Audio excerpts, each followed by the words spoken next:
Hey guys, how you doing? It's Nation here, and here's another painting tutorial. So this is going to be painting an Adeptus Titanicus Warlord Titan, and we're going to do it in the style of Legio Astorum. So, starting off, it's just all built in sub-assemblies as well because it makes it a lot easier. So, the skeletal frames are all going to be painted in Loud Belcher, first off. Actually, correct that. I think that was Vallejo Black Metal. Yes, Vallejo Black Metal is what we use first off. So, and this is going to pretty much paint all of the entire skeleton.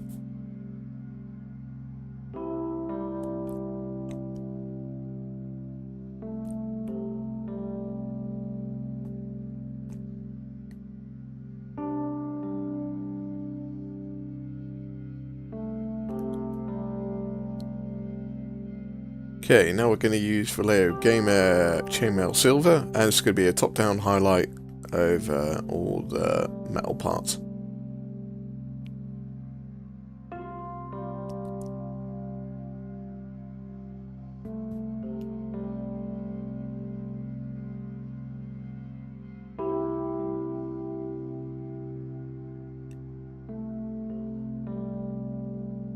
And now we're going to use Vallejo Gamer Imperial Blue.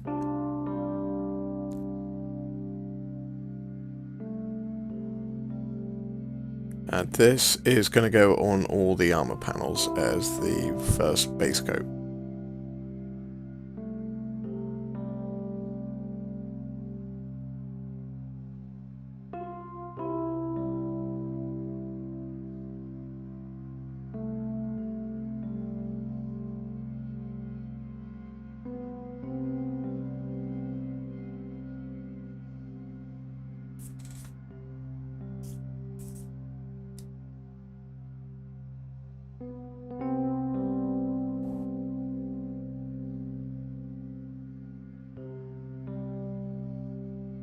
As you can see, there's quite a lot of panels if you do it in sub-assemblies.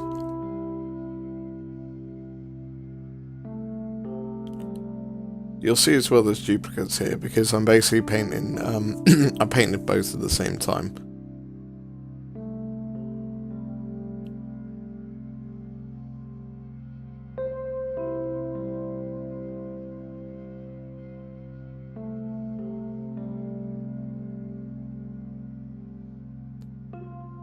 Also, some of the steps you'll probably see that I end up going over, like the metals or something with another colour. So look at this video, see what works best, and you'll probably find out possibly doing it in a different order might help things along a little bit.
Okay, now this next mix is, it's a mix of a tiny little bit of Imperial Blue mixed with some Scale 75 Inktense Blue and also some Vallejo Gamer Magic Blue.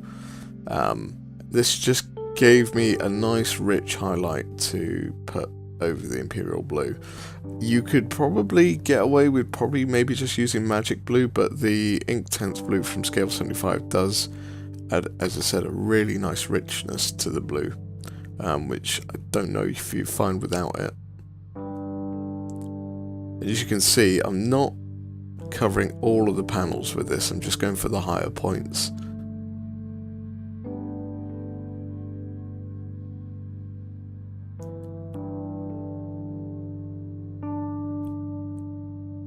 Okay, now we're coming in with magic blue.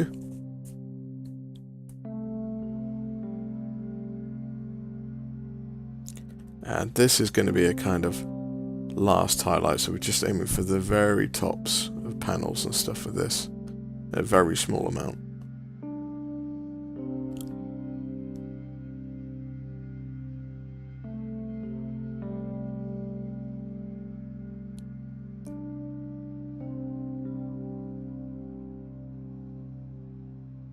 One thing as well with this building these Titans is figuring out where the panels go before you paint them, because some of the panels I painted I thought the light was coming from the other way and it wasn't, and yeah, made it interesting. Managed to kind of recover it, but yeah, there's some interesting, make sure you kind of know where it's going, where the light would be coming from for it.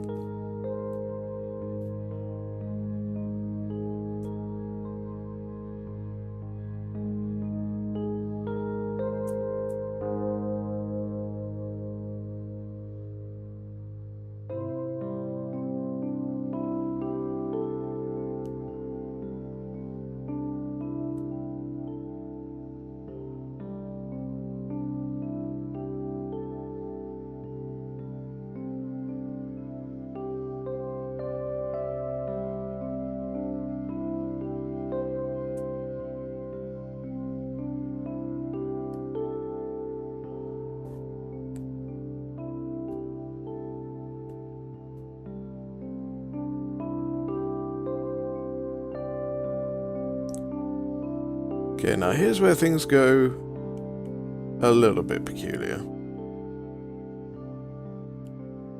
So we start doing the panels, and I start using this Troll Slayer orange here. It doesn't go on very thick, and I have to use it a fair few times. So if you can find a more pigmented and more opaque orange, just use that, because as you can see there, that's just not really doing a lot. But eventually I got to it, and then we're going to use a Game Air Sun Yellow.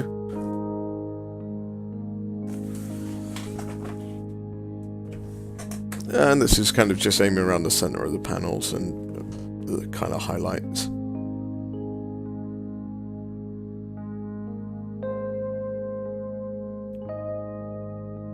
And as you can see, I have to do a few coats to get that right. Then we're going to use Flash Kits Yellow.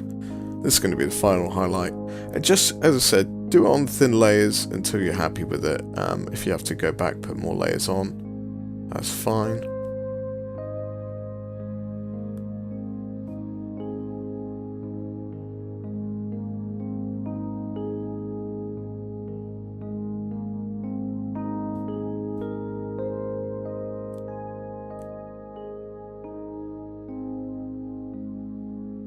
As you can see, I masked off the blue areas on the weapons. Now, this is the weird thing. You see that little template? This is going to help me do the flame effects on the legs. So now, put my hand in the way for some stupid reason, but I am just using a grey there, light grey, and we're going to use this little stencil to create our flame effects. A problem I found with this is don't go too heavy with it. Just start off slow, start off small, because you can work into this.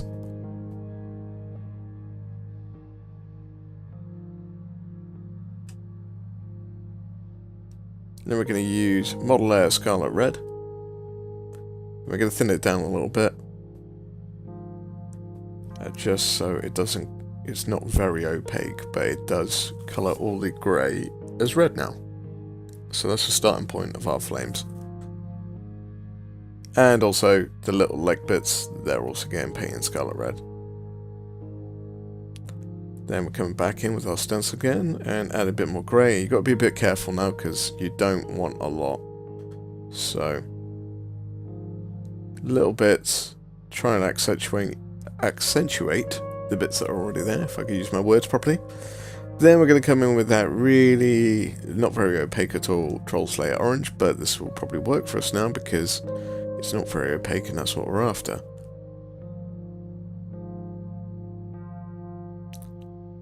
And now, again, coming in again. You don't have to follow the same pattern, you can add more bits, and it'll just add a bit more depth to it, and variation to the flames. And this is very simple. I've seen other people do a lot more to it. This is very much an easy guide to it. And then we're going to use flash kits yellow. And we're just going to aim for those white bits or grey bits. And if you find out you're not happy with that bit, go back with some red, go back with some orange until you're happy. But now we're going to use game color Brassy Brass. And we're going to paint all the trim.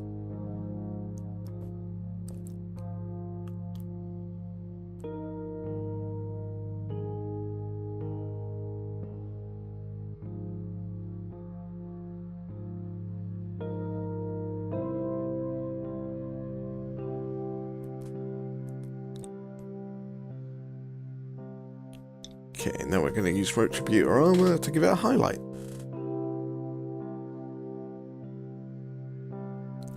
I'm just kind of aiming for the middle and a general highlight over all of it, but you can leave a lot of the Brassy Brass behind.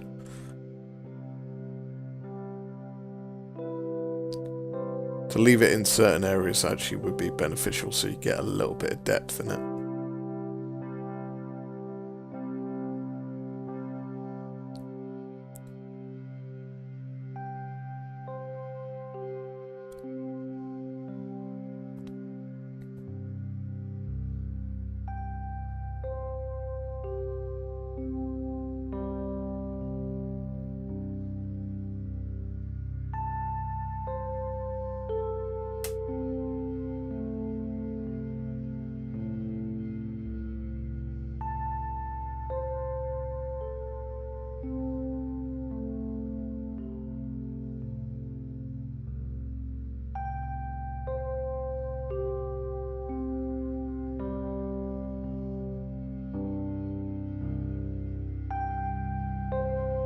Okay, then we're going to use Agrax Thirst Shade, and we're going to wash all the trim now. Now, you want to be careful on all these steps, it's not going to be the end of the world if it spills over a bit, because it'll just add a little bit of shadow, but if you get some big mistakes, then you could be in for some fun.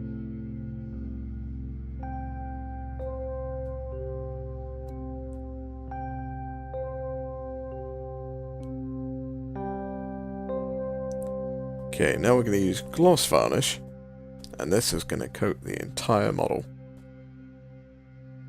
The reason why I'm doing this now is so you can put your decals on. Now, I'm not going to show you how to do decals. There's plenty of videos on the internet on how to do that, so go check them out. But the Gloss Varnish also does one thing, it does two things. It does, one, it protects your paint job, and secondly, it allows the decals to sit on it better, and when you use the microsol on them, they'll sit flatter, and then you put matte varnish to get them back on. So as you can see there's decals on them now. And I use some of the Forge World decals as well to do that. Now we're using black metal from Vallejo, and this is just going to be painting all the metal components again that may have been hit with the blue, or maybe need touching up, or we haven't got to yet, so...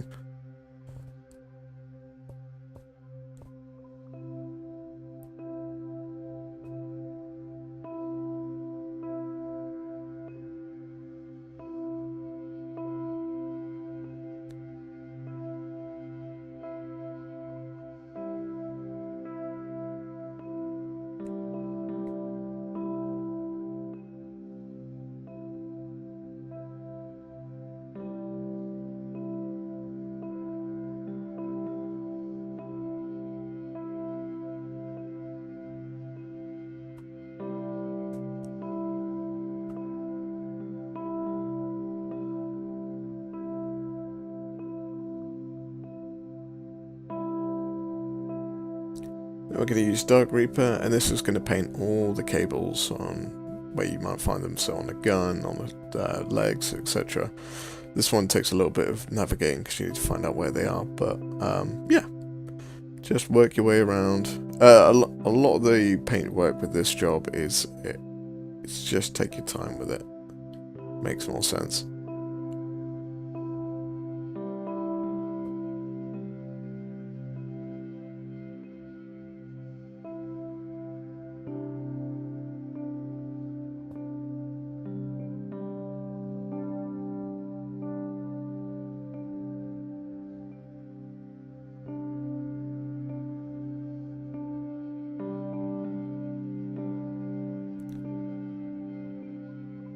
Now we're going to use non-oil gloss. And after I sort my camera out, this is going to paint over all of the metal areas, or bare metal. We'll leave all the trim alone, we're just going to paint the silvery metal areas.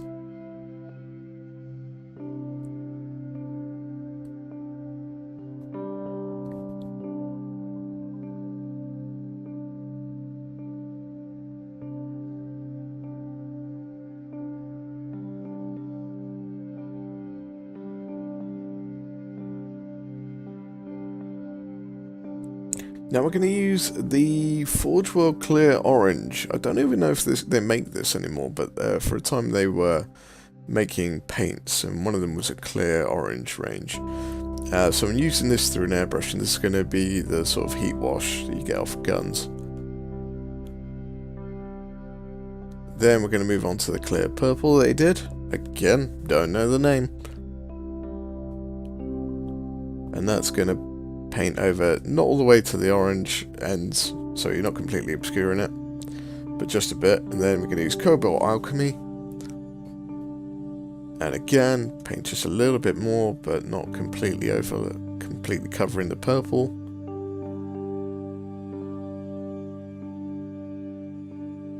Then we're going to use a little bit of black, just to get that charred look at the very end. Then we're going to use electric blue. And it's going to point us straight down the gun barrel to get the kind of build up of energy. And then we're going to use ceramite white,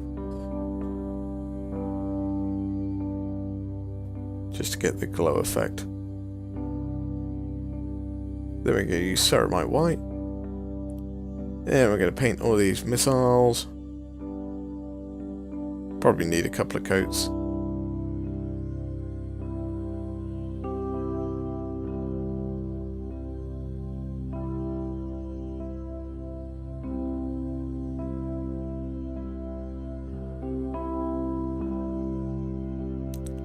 And then I'm using Scarlet Red to paint the eye lenses, but paint the eye lenses however you want to. At the end of the day, it's your model and everyone's got their own way of doing it. And that is it, and here is the finished beast. Obviously I'll put them on a base, but there's no point in showing you the base because you will base them your own way. So whatever you feel like doing, it's up to you. So I hope you like this one, guys. Again, just to mention, if you want to see my videos a little bit earlier, you can head over to Wargamer Online. If you sign up for a premium account, you will see them up there a good little while before they come out on YouTube videos. So go check them out and hit them up for a premium account if you want to. But if not, stay tuned, and hopefully we'll have some new videos out for you very soon. Until next time, see you later. Bye bye.